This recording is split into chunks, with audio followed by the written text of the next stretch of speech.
Boa noite. Boa noite para você também que nos assiste pela internet em qualquer lugar do mundo. É sempre um prazer estar aqui com vocês e poder compartilhar a palavra de Deus. Mas antes eu queria convidar você a orar. Pai, nós queremos te agradecer pelo fato de estarmos aqui hoje. Queremos te agradecer por esse dia que o Senhor nos concedeu. Tenho certeza que os nossos sentimentos não são os mesmos.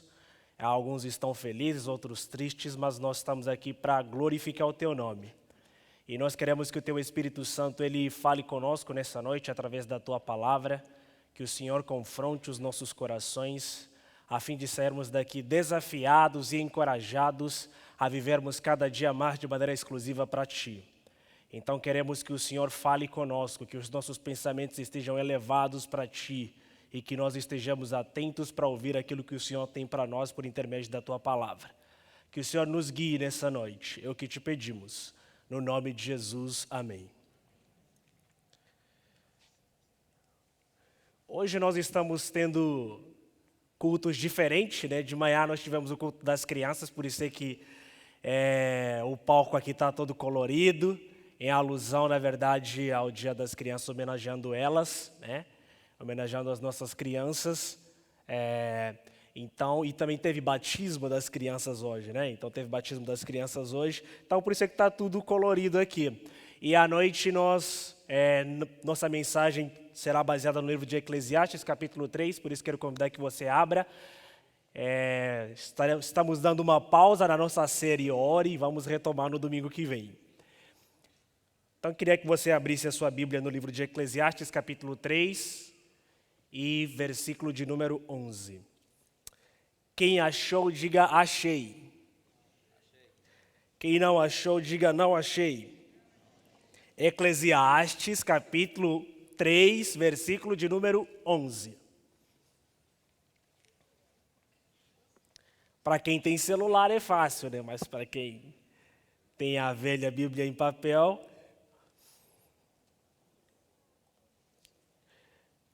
Achei? Todo mundo achou?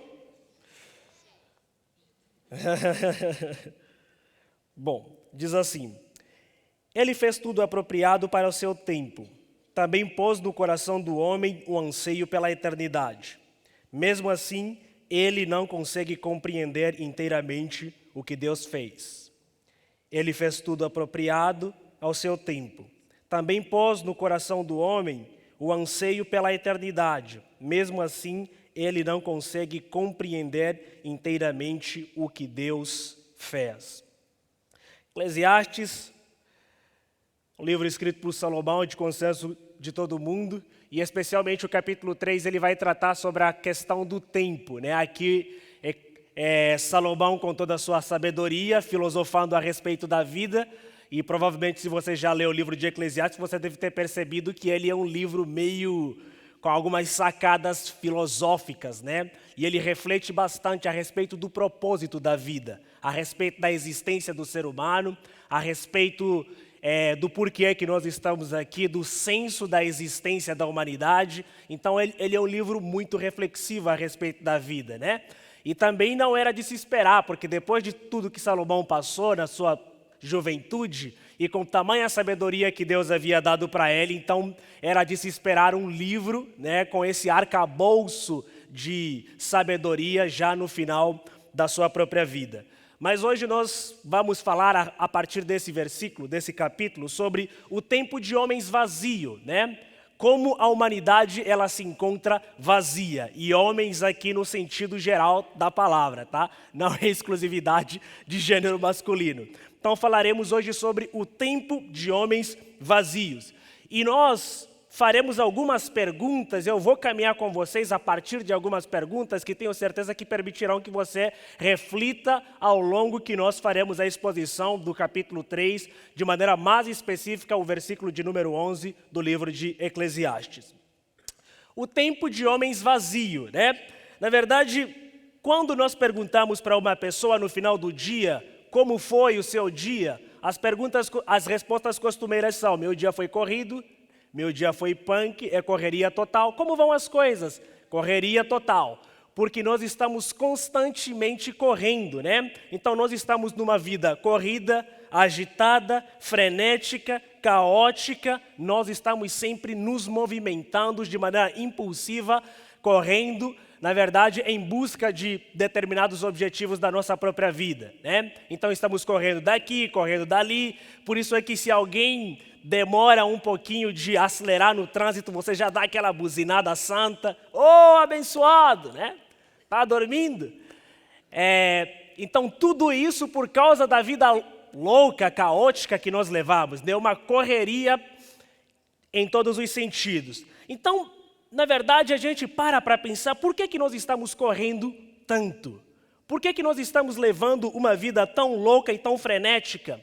Por que nós estamos nos movimentando tanto? Sem tempo, inclusive, para respirar, sem tempo para pensarmos na nossa própria vida e para pensarmos no que nos faz, na verdade, corrermos de maneira expressiva do jeito que nós corremos. E na maioria das vezes, na verdade, esse desejo que faz com que a gente corre, na medida que a gente vai alcançando os objetivos pelos quais nós estamos correndo, esses desejos eles continuam sendo triplicados e a gente vai continuar correndo atrás de determinados desejos, de determinados objetivos. Na verdade, todos os nossos desejos, todos os nossos objetivos, tudo isso que nos faz correr de cima para baixo, de maneira louca, de maneira caótica, de maneira frenética, muitas das vezes esses desejos nós não conseguimos satisfazê-los. Por isso é que nós passamos a vida buscando cada vez mais maneiras e formas, modos de maneira constante de tentar realizar esses desejos, esses objetivos pelos quais nós corremos de dia e de noite. Então esses desejos eles vão nos consumindo e de maneira insatisfatória nós somos obrigados, nós somos levados a correr cada dia mais e nós aceleramos na verdade o nosso passo. E nosso coração ele se torna eternamente inquieto porque na verdade nós estamos governados por um rigor cego. Na verdade, por uma correria cega. Nós estamos correndo, mas ao mesmo tempo nós não sabemos por que nós estamos correndo. Nós estamos buscando, mas ao mesmo tempo não sabemos por que nós estamos buscando. Nós estamos numa vida frenética, mas ao mesmo tempo nós não sabemos por que nós estamos correndo atrás dessa vida frenética. Um cara chamado Blaise Pascal, um matemático, na verdade, do século XVIII, ele havia pensado a respeito desse problema. E ele havia dito que, na verdade, as pessoas estão agitadas porque elas não conseguem ficar consigo mesmas. Elas são incapazes de refletir sobre sua condição miserável e mortal. Não querem refletir sobre sua condição humana, permeada pela dor, dissolução e morte. Nada pode os consolar. Então Pascal ele chega à conclusão, já no século XVIII ele percebe a agitação da vida, a correria da vida, a maneira como as pessoas se movimentavam, os objetivos que as pessoas traçavam e a maneira como tentavam alcançar esses objetivos. E aí ele chega à conclusão, na verdade, que essas pessoas, elas não conseguem parar para pensar, elas não conseguem fazer as coisas de maneira quieta, não conseguem inclusive ter um tempo de quietude e de reflexão a respeito da própria vida, porque elas têm medo do significado da vida. Porque têm medo de sentar e refletir a respeito da vida e perceber que a vida é nada mais, nada menos, na verdade, do que uma dissolução e ela pode nos levar simplesmente à morte. Ou seja, os nossos desejos, tudo aquilo que nós brigamos para alcançar, tudo aquilo pelo qual nós desejamos, simplesmente na medida que nós ansiamos conquistar cada dia mais, nós estamos sendo levados e os nossos dias estão cada vez mais sendo contados e estamos caminhando para a morte. Por isso é que o ser humano, ele luta de maneira insaciável, ele busca de maneira frenética por desejos e ele não quer parar para pensar a respeito da vida, porque ele sabe que a única conclusão que ele chegará quando parar para pensar pela vida ou a respeito da vida é que ele é um ser solitário, é que ele é um ser desolado, é que ele é um ser fracassado, que ele é um ser que está completamente condenado para a morte. E como nós não queremos encarar essa dura realidade, então nós bolamos estratégias, na verdade, nós nos minamos de vários objetivos, na verdade, que nós queremos alcançar, Porque, na verdade, nós não queremos parar para perceber que muitas coisas que nós desejamos são simplesmente meras ilusões, que não podem ser alcançadas. E quando elas forem alcançadas, o desejo que nos leva a alcançar tais objetivos, eles continuam, eles vão sendo cada vez mais triplicados. E a gente nunca consegue se saciar. Ou seja, a alma do ser humano, ela é insaciável. As coisas materiais que a gente busca para saciar esse vazio que existe dentro de nós, ele é insaciável. Não existem coisas materiais suficientes que podem saciar esse desejo que existe no coração do homem. Por isso é que nós nos cercamos de uma série de atividades que não permitem com que nós tenhamos um tempo para refletir a respeito da nossa própria vida. Então nós estamos constantemente trabalhando, nós estamos constantemente fazendo, nós estamos constantemente nos movimentando. E isso responde a um velho dilema que Platão já havia pensado a respeito disso há muito tempo atrás. Platão ele fala, na verdade, que o espírito do homem é uma caverna. O que falta ao homem é simplesmente a eternidade. Ou seja, nós somos seres completamente limitados. E esses desejos que nos impulsionam para satisfazer o anseio da nossa própria alma são desejos eternos, que coisas materiais, que coisas humanas não conseguirão satisfazer de maneira completa. Porque existe um vazio dentro de nós que, na verdade, só pode ser preenchido pela eternidade. E essa eternidade, estamos falando nada mais, nada menos do que da pessoa de Deus. Esses desejos que fazem com que o ser humano se movimenta de maneira louca, de maneira frenética, à busca de coisas para preencher esse vazio que existe dentro de nós, ele só pode ser preenchido pela pessoa de Deus. Trabalho nenhum, família nenhuma, carro nenhum, bem nenhum conseguirá, na verdade, preencher de maneira completa tudo aquilo que existe dentro de nós e esse desejo que só, na verdade, clama pela eternidade. Porque todo ser humano, ele é um ser humano vazio. E nós vivemos, na verdade, buscando coisas para preencher esse vazio que existe dentro de nós, através de entretenimento, através de trabalho e através de muitas coisas. Todo esse sentimento humano, na verdade, que existe dentro de nós, ela vai ser expressa de maneira concreta quando a gente se mune de objetivos na vida que, na verdade, às vezes nunca a gente consegue alcançar. E tudo isso é simplesmente banalidade. E quando a gente para pensar a respeito da nossa vida, nós percebemos que estamos correndo atrás do vento, né? Estamos correndo atrás de coisas inalcançáveis. Ainda que elas sejam alcançáveis, elas jamais poderão satisfazer de maneira completa o desejo que existe dentro de nós. Porque esse desejo, ele só pode ser saciado por Deus.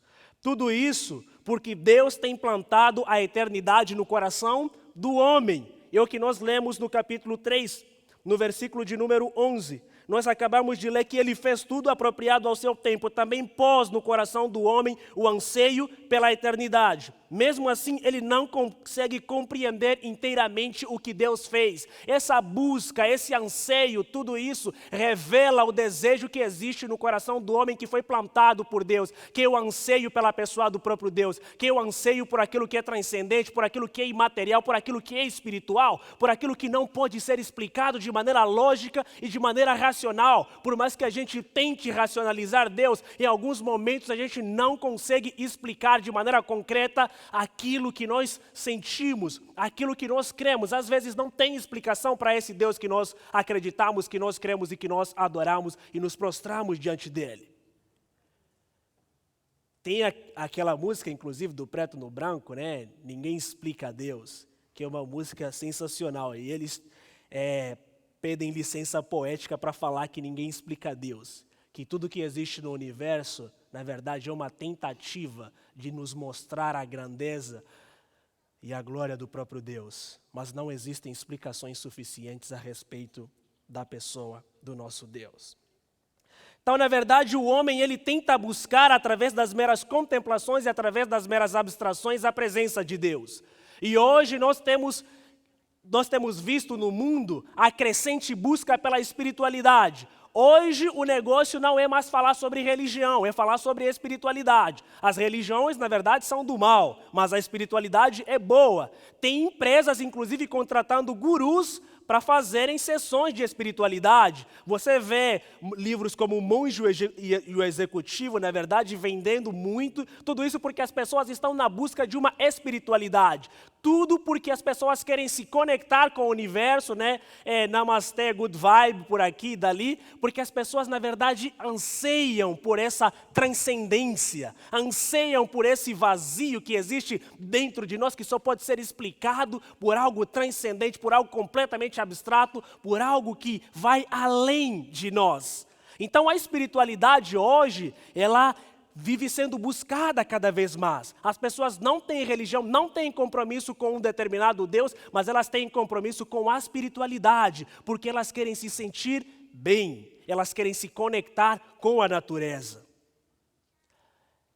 E não é de duvidar se por acaso pessoas cristãs também, porventura, venham nesse lugar, por exemplo, em busca simplesmente de uma conexão, em busca simplesmente de uma energia positiva, de uma paz espiritual, de algo que possa reverberar de maneira positiva na sua semana, para que você não tenha peso de consciência, para que ao sair daqui, você na verdade tenha recebido a sua dose de espiritualidade para você poder passar bem a sua semana, né? Então as pessoas às vezes também são levadas a pensar desse jeito. Porque tudo isso nos mostra que a espiritualidade ela está cada vez mais sendo buscada. As pessoas estão se importando com aquilo que é espiritual. Mas isso não significa necessariamente que aquilo que é espiritual é de Deus.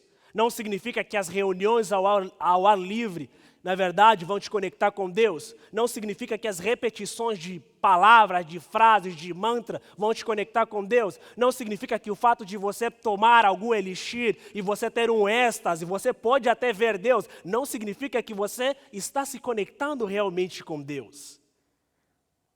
Não tem nada a ver. Mas é isso, na verdade, que as pessoas estão buscando.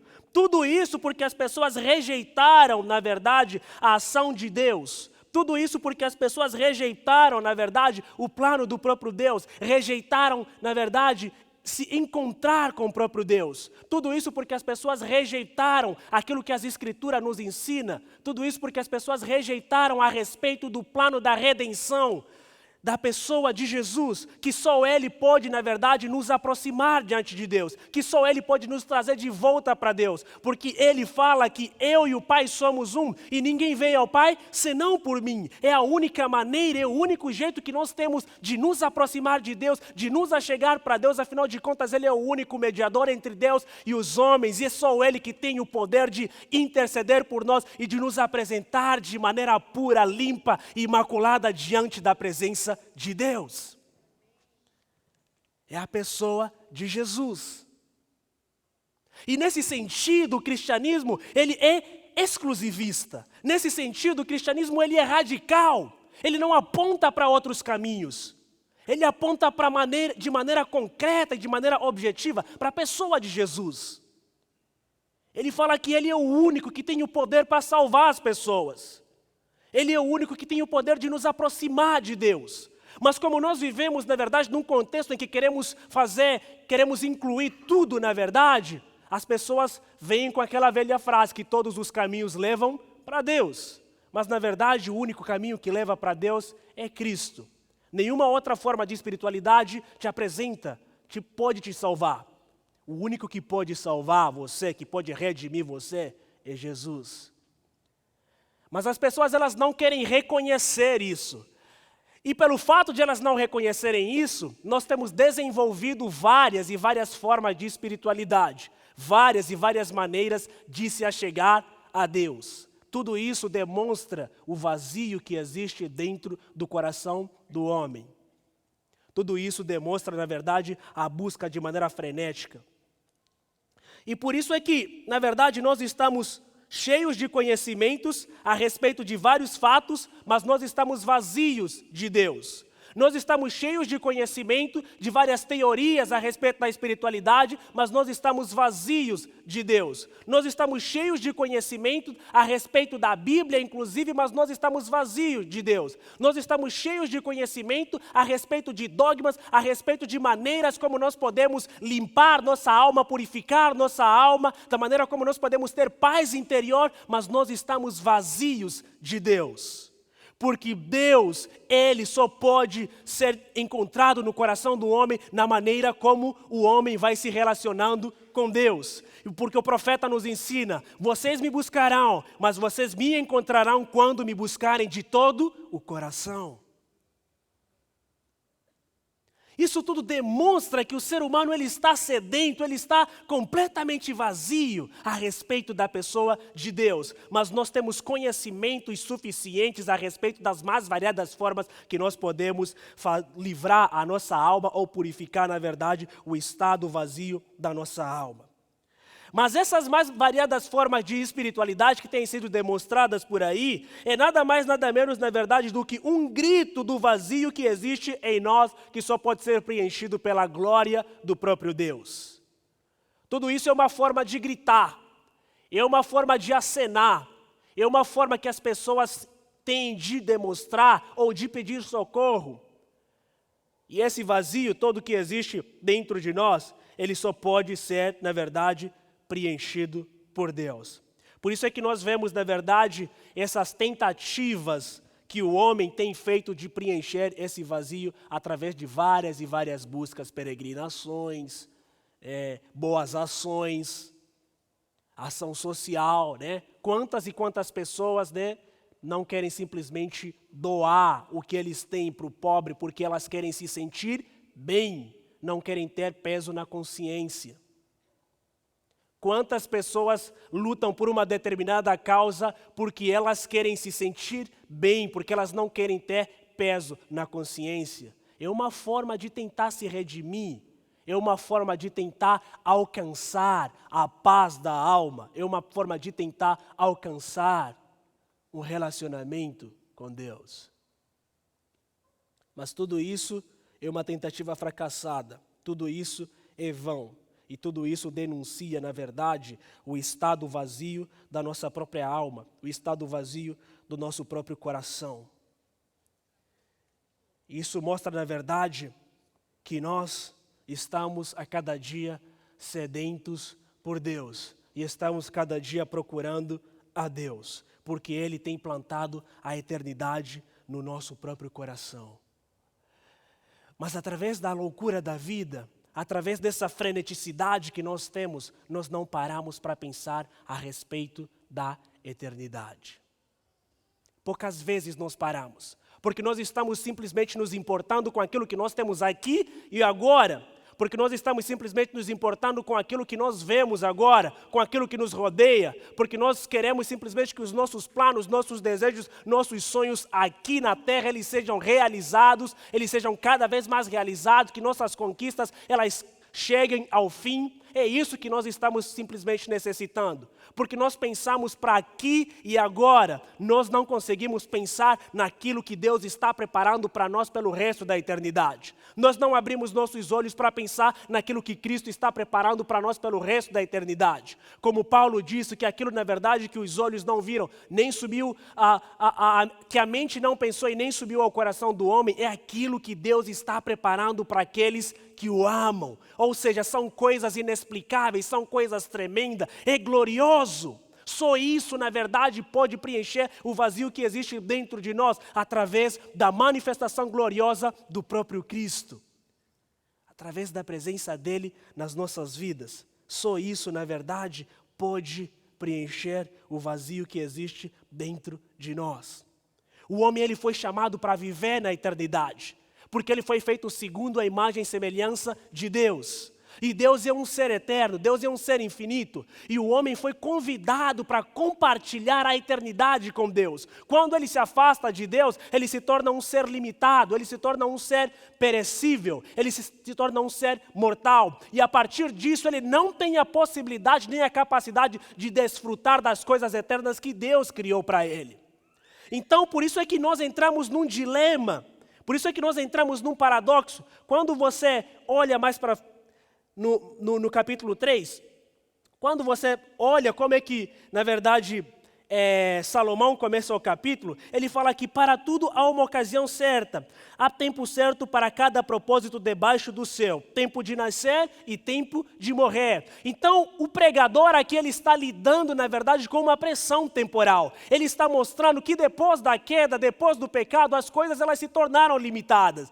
As coisas elas começaram a ter um começo e um fim, mas nós não fomos criados para isso, nós fomos criados para compartilhar a eternidade com Deus. Então, quando você foi criado para desfrutar de todas as coisas boas, e aí, a partir do momento que você peca, as coisas boas passam a ter finitude, o que é que você faz? É o que nós vemos o homem buscando. Nós vamos buscando cada vez mais para que as coisas boas que aconteçam na nossa vida, elas durem. Nós queremos ficar jovens para sempre, né? Estão lutando para descobrir o elixir da juventude. Você não quer ter ruga na sua pele, porque você acha que, na verdade, não vai ser bacana, né? Você não quer que te chamam de tiozão, porque, na verdade, você acha que não dá, você é jovem ainda, né? Não é isso, Li? Então, a gente tem certa limitação. E, através dessa limitação, esse limite que nós temos por causa do pecado, ele entra em conflito com esse desejo, com esse anseio pelo qual nós fomos criados, de desfrutar pelo resto da eternidade simplesmente de coisas boas. Nós fomos criados para viver eternamente saudáveis, mas chega um momento que nós, na verdade, caímos e ficamos doentes, e nós queremos estar sempre bem. Nós fomos criados para sermos eternamente felizes junto com Deus, mas chega um momento por causa do pecado que, na verdade, nós temos tristezas, nós temos infelicidade. Nós fomos criados para vivermos na eternidade com Deus, não para morrer, mas através do pecado nós morremos, e quando você está doente, você pensa logo, o primeiro pensamento que te vem na mente é que você vai morrer, que você tem fim. Então esse conflito, Salomão percebeu a respeito desse conflito, de que existem coisas que são boas, mas elas são temporais. Mas o homem, ele tem esse desejo de prolongar essas coisas boas para que elas não se tornem temporais, para que elas não tenham finitude, mas para que elas sejam infinitas. Mas enquanto continuarmos a ser pecadores, enquanto continuarmos a ser criaturas miseráveis, sem redenção, todas essas coisas boas, elas terão fim. E nós continuaremos desejando que essas coisas boas durem para sempre. Esse é o anseio pela eternidade que Deus tem colocado no nosso coração. E isso só vai ser desfrutado realmente quando nós estivermos diante de Deus. Quando nós nos relacionarmos com Ele, quando nós mantermos o nosso relacionamento firme com Ele. Por isso, na verdade, é que todas as coisas que Deus fez, elas são boas e são eternas, mas o pecado tornou as coisas boas como transitórias. E a gente não consegue perceber a respeito disso. Por isso é que a gente quer que essas coisas boas, elas durem para sempre. E na ânsia de que essas coisas durem para sempre, a gente tenta dar solução naquilo que a gente não consegue dar solução. A gente envereda por caminhos que são completamente tortuosos. A gente envereda por caminhos que são completamente da perdição. Por isso, nós precisamos nos relacionar com Deus. Nós precisamos intensificar nosso relacionamento com Deus, porque a única maneira pelo qual nosso anseio, nosso vazio será realmente saciado. Porque até a eternidade, ela tem fim, mas Deus, ele não tem fim nesse sentido. Até o infinito não pode ser comparado com aquilo que realmente é Deus. Então a única maneira de ansiar, de saciarmos esse desejo que nós temos pela eternidade, pelas coisas transcendentes, é nós nos relacionarmos com Deus. E se tem algo que está difícil hoje em dia, é encontrar pessoas que se relacionam com Deus. Através da leitura das Escrituras e através da oração. A exemplo disso são as nossas reuniões de quarta-feira aqui, né? Quantas pessoas você encontra aqui numa igreja como a nossa? Você vem num culto de quarta-feira de oração, você encontra quantas pessoas estão dispostas para orar? Quantas pessoas leem a palavra? E o salmista fala, eu gosto muito desses dois textos que o salmista fala, na verdade, que escondi a tua palavra no meu coração para eu não pecar contra ti. Ou seja, a única maneira que nós temos de lutar contra o pecado, de lutar contra os desejos egoístas, contra os desejos individualistas, egocêntricos que nos afastam de Deus, é através da leitura da palavra, é através da vivência da palavra. E quando estamos falando da palavra, estamos falando do próprio Deus, porque no princípio é aquele que era a palavra, e a palavra, na verdade, estava com Deus, e a palavra era Deus. Estamos falando de Cristo. Cristo é a palavra de Deus. E é com Ele que nós precisamos nos relacionar. É com Ele que nós precisamos caminhar. É Ele que precisa ocupar o espaço vazio que existe dentro de nós. E na medida que que Ele vai ocupando esse espaço que existe dentro de nós, Ele vai nos transformando. E nós seremos transformados de glória em glória e de novidade em novidade. E as pessoas perceberão que realmente existe um Deus que vem fazendo uma obra extraordinária e fenomenal na nossa vida. Porque essa transformação, ela será notória. Ela será visível. Porque Paulo diz, aquele que começou a boa obra na minha vida, ele há de terminá-la até o dia de Cristo Jesus. É porque nós estamos constantemente sendo aperfeiçoados. E esse vazio, ele vai cada vez mais se tornando inexpressivo. Porque a peça que faltava, ela será encaixada. Porque o único desejo que nós mais almejamos, ele está presente dentro do nosso coração. É Deus. Só desse jeito, na verdade, nós poderemos escapar desse vazio que nos aprisiona, que nos aponta para várias direções, e direções estas que nos afastam para longe da presença de Deus, que nos cegam, que matam o nosso desejo e nossa vontade de nos relacionarmos a cada dia com Deus. Esse desejo que nos afasta completamente da presença do próprio Deus. Por isso, na verdade, é que nós todos somos homens vazios. Enquanto uns estão se esvaziando para Deus, outros estão se esvaziando de Deus. Enquanto uns estão se esvaziando para Deus, outros estão se esvaziando de Deus. Você precisa se esvaziar para Deus, para que Ele tome conta da sua vida, para que Ele tome controle da sua vida, para que a cada dia que passa Ele cresça. E como Paulo, você possa dizer, porque agora vivo não mais eu, mas Cristo vive em mim. E a vida que eu vivo, vivo a segunda vontade do Filho de Deus que me amou e se entregou por mim. Mas enquanto isso, outros estão se esvaziando de Deus, outros não querem saber de Deus. Estamos questionando simplesmente a Deus por causa dos nossos problemas, por causa das nossas situações, por causa dos nossos momentos de vida, por causa das dificuldades que nós estamos passando. Enquanto nós poderíamos glorificá-lo, louvá-lo, engrandecê-lo, nós estamos simplesmente se esvaziando de Deus. Porque as prioridades que nós temos, porque os nossos desejos, porque o nosso vazio nos leva num caminho completamente oposto àquilo que Deus, na verdade, tem para nós. Somos todos, na verdade, homens vazios, porque nós estamos demonstrando braveza no íntimo, mas, na verdade, estamos tremendo, abalados pela vida, com medo de enfrentar o nosso eu revelado no espelho. Somos vazios.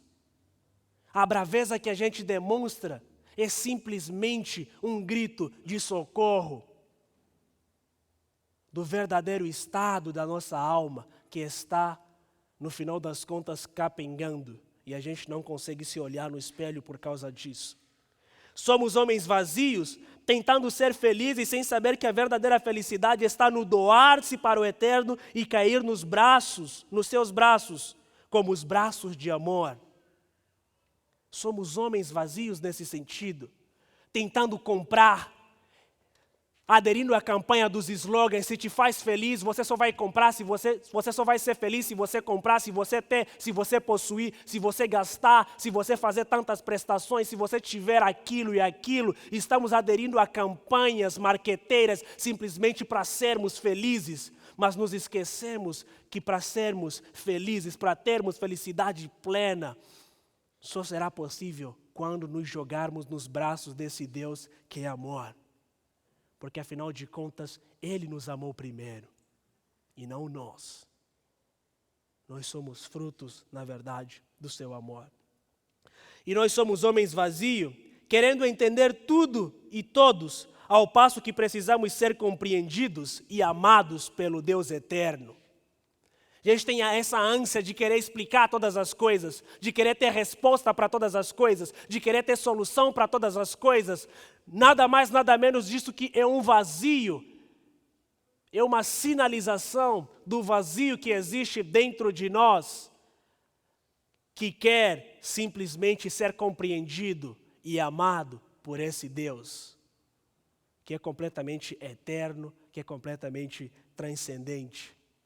Nós somos homens vazios, porque estamos cada dia mais perdidos de Deus. Por isso eu queria terminar lendo um trecho de um poema do Thomas Eliot, um poeta americano, um dos mais consagrados poetas que já existiu na face dessa terra, chamado Homens Ocos, que diz o seguinte: nós somos homens ocos, homens empalhados, uns nos outros amparados, o elmo cheio do nada, ai de nós. Nossas vozes dissecadas, quando juntos sussurramos, são quietas e inexpressivas, como o vento na relva seca.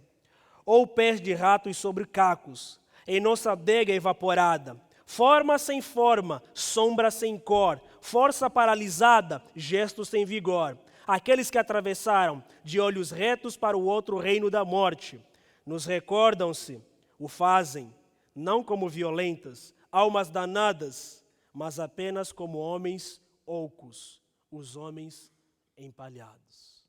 Que Deus tenha misericórdia de nós. Amém?